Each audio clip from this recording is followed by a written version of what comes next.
Chase wins, but Corey LaJoie steals the show. Let's talk about it. Coming up next.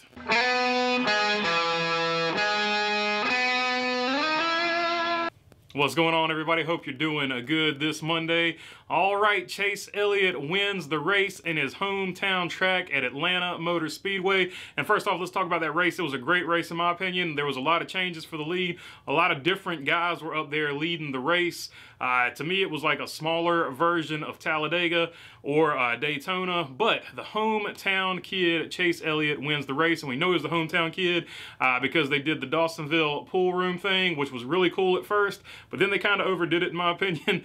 Like, it felt like every 5 minutes we were getting a look in at the Dawsonville pool room when I was trying to, watch a race. But I understand why they did what they did. They were on location, and the hometown kid was winning, and they happened to be on location at the pool room. So I get why they did what they did, but I feel like they did it a little overboard there. But it is what it is. Anyway, the hometown kid, Chase Elliott, wins Atlanta. And he does so doing it in the maximum way. He wins stage 1. He wins stage 2. He gets the bonus points for the regular season title that go with that. And he gets the bonus playoff points that come with that. And of course, he also wins the race. So he had the maximum points day you can have at his home track. So, and he's the most popular driver, right? So this should be a vastly popular win, right? Well, not so many people thought so. Let's get into that. So, at the end of the race, Chase Elliott threw a block on a charging Corey LaJoie. A lot of people feel like Corey LaJoie was there. I think he had his nose there. Here's a picture of the incident there. But I think his nose was there, but at the end of the day, and a lot of people are calling this a dirty move, but I think at the end of the day, because Corey LaJoie kind of stole the show here, which I'll get into in a minute, a lot of people are calling it a dirty move because they were just pulling for the underdog, pulling for Corey LaJoie. To me, I don't think it was necessarily a dirty move. I think it was just a move you make to win a race. I tried to put myself in both guys' boots there. If I'm Corey LaJoie, man, I'm super disappointed that I got blocked and, ended up being in the fence at the end of the day. But if I'm Chase Elliott, I can't say that I do anything different. You've got to go up there and make that block if you're leading the race. So if you're trying to win the race and it was the last lap, I don't have necessarily a problem with that, and I don't think it was a dirty move. I just honestly think with the type of racing and the point system we got now, that's just a move that you sort of have to make in this playoff points format that we have now. So I don't necessarily see it as a dirty move. Whereas back in the 90s, I might have seen it as a dirty move because you would have just held on for a good points paying day or something like that.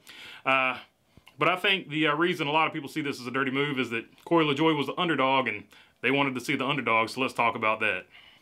Corey LaJoie finally had a setup underneath a race car to show people what everybody in the late model community has known for a long time, that Corey LaJoie can drive a race car and he can absolutely get the job done.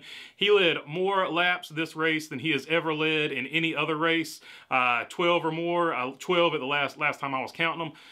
But he absolutely put on a show at the very end, swapping the lead with Chase Elliott, the hometown hero, and winning over the crowd. Like, if you weren't a Chase Elliott fan, you were 100% pulling for Corey LaJoie. I mean, Twitter was going crazy. Everybody wanted Corey LaJoie to win, and hence, when he got basically blocked at the end and went into the fence and ended up finishing 21st, a lot of people were disappointed. A lot of people voiced their displeasure and thought that it was a dirty move. I just went over. I didn't think it was a dirty move because I think it was just racing for the lead, racing for the win at the end of a race. But Corey LaJoie definitely stole the show. He finally was able to show what he was able to do, and any of his critics, he was able to silence them, at least for this race, because Corey LaJoie proved what he can do in a race car, and hopefully he gets some setups going forward where he can further prove what he can do in a race car, and we can see him up front battling for a lead once again, maybe later this season. All right, now on to a good race, a bad race. Obviously, it was a good race for Chase Elliott.